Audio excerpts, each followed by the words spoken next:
ಜನ ಯಾರು?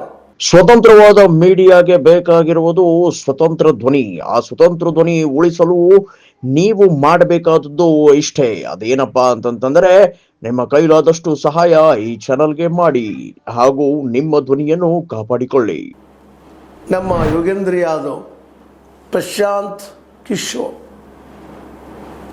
ಕಿಶೋರ್ ಅಲ್ಲ,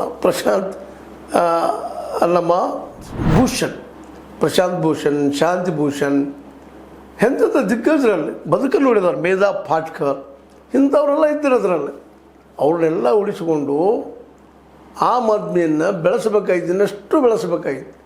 ಆದರೆ ತನ್ನ ಕೈಯಲ್ಲಿ ಉಳಿಯಲಿ ಅನ್ನೋ ಕಾರಣಕ್ಕೋ ಅಥವಾ ದುಡ್ಡಿಲ್ಲ ಪಕ್ಷಗಳು ಉಳಿಲಿಕ್ಕೆ ಸಾಧ್ಯ ಇಲ್ಲ ಅನ್ನುವಂಥ ಸಣ್ಣ ಮನಸ್ಸಿನ ನೀತಿಗೋ ಯಾರ್ಯಾರನ್ನೂ ಶ್ರೀಮಂತರನ್ನ ಅವ್ರು ಒಳ್ಳೆಯವ್ರು ಇರಬೋದಿಲ್ಲ ಅಂತಲ್ಲ, ಟ್ಯಾಕ್ಸ್ ಕಳ್ತಿರ್ಬೋದು, ಒಳ್ಳೆಯ ಪ್ರಾಮಾಣಿಕ ಇರ್ಬೋದಿಲ್ಲ ಅಂತಲ್ಲ, ಆದರೆ ಅವ್ರು ನಿರಂತರವಾಗಿ ಪ್ರಾಮಾಣಿಕ ಉಳಿತಾರೆ ಅನ್ನೋಂಥ ಗ್ಯಾರಂಟಿ ಏನಿಲ್ಲ.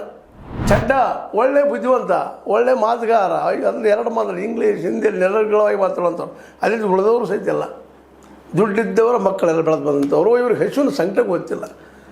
ಹಸುವಾಗಿದೆ ಅಂದರೆ ರೊಟ್ಟಿಲ್ಲ, ತಿನ್ನಪ್ಪ ಕೇಕ್ ತಿನ್ನಲಿ ಅನ್ನುವಂಥ ಜನ ಇವರನ್ನು ಹೋದ ರಾಜ್ಯಸಭಾ ಸದಸ್ಯನಾಗಿ ಮಾಡಿದರು. ಅದರ ಪ್ರತಿಫಲ ಇವತ್ತು ಕೇಜ್ರಿವಾಲ್ರು ಮತ್ತು ಅವರ ಮಿತ್ರರು ಇವತ್ತು ಭಗವಂತ್ ಮಾನ್, ನಮ್ಮ CM ಆಫ್ ದ ಪಂಜಾಬ್, ಇವತ್ತೆಲ್ಲರೂ ಒಂದು ರೀತಿಯಿಂದ ಏನಪ್ಪ ಅಂದ್ರೆ ತಮ್ಮ ಮುಖಗಳನ್ನು ತಾವು ಬಡ್ಕುವಂಥ ಪರಿಸ್ಥಿತಿ ಬಂದಿರ್ತದೆ. ಆವತ್ತು ಇವ್ರನ್ನೆಲ್ಲ ಉಳಿಸ್ಕೊಂಡಿದ್ರೆ ಒಂದು ದೊಡ್ಡ ಮೂಮೆಂಟ್ ಆಯಿತು ರಾಷ್ಟ್ರ ಮಟ್ಟದಲ್ಲಿ. ಅದೆಲ್ಲ ಅಣ್ಣಾ ಹಜಾರೆ, ಇನ್ನುಳಿದವರು ಅದರಲ್ಲಿದ್ದಂಥವರು, ಅವರಿಂದ ದೊಡ್ಡ ಒಂದು ವ್ಯಾಪ್ತಿಯನ್ನು ಪಡೆದು ಇಲ್ಲ, ಕೆಲವೊಬ್ರು ಬರದೇ ಹೋಗಿರ್ಬೋದಿಲ್ಲ ಅಂತಲ್ಲ, ಆದರೆ ಬಂದಿದ್ರಲ್ಲ. ನಮ್ಮ ಪ್ರಶಾಂತ್ ಭೂಷಣ್ ಆಗಿರ್ಬೋದು, ಶಾಂತಿ ಭೂಷಣ್ ಅವತ್ತಿದ್ರು, ಇನ್ನೂ ಅವರು ಆಗಿರ್ಬೋದು, ಇವರೆಲ್ಲ ರೆಡಿ ಇದ್ದರು. ಆದರೆ ತನ್ನ ಕೈಯಲ್ಲಿ ಇಡೀ ವ್ಯವಸ್ಥೆ ಉಳಿಲಿಕ್ಕಿಲ್ಲ ಅನ್ನುವಂಥ ಸಣ್ಣ ಮನಸ್ಸಿನ ಕೇಜ್ರಿವಾಲ್ರು ಇಂಥ ಜನರೆಲ್ಲ ಒಳಗೆ ತೊಗೊಂಬಂದುಬಿಟ್ರು. ದುಡ್ಡು ಕೊಟ್ಟರು, ಒಳಗೆ ಪಾರ್ಟಿ ಒಳಗೆ ಹಾಕೊಂಡ್ರು. ದುಡ್ಡು ಬೇಕಪ್ಪ, ದುಡ್ಡು ಬೇಕು, ಹೌದು ಪಾರ್ಟಿ ನಡೆಸೋದು ದುಡ್ಡು ಬೇಕು. ಮತ್ತು ನೀವು ಸಹ BJP ಹಂಗೆ ಅದೇ ಕಾಲಕ್ಕೆ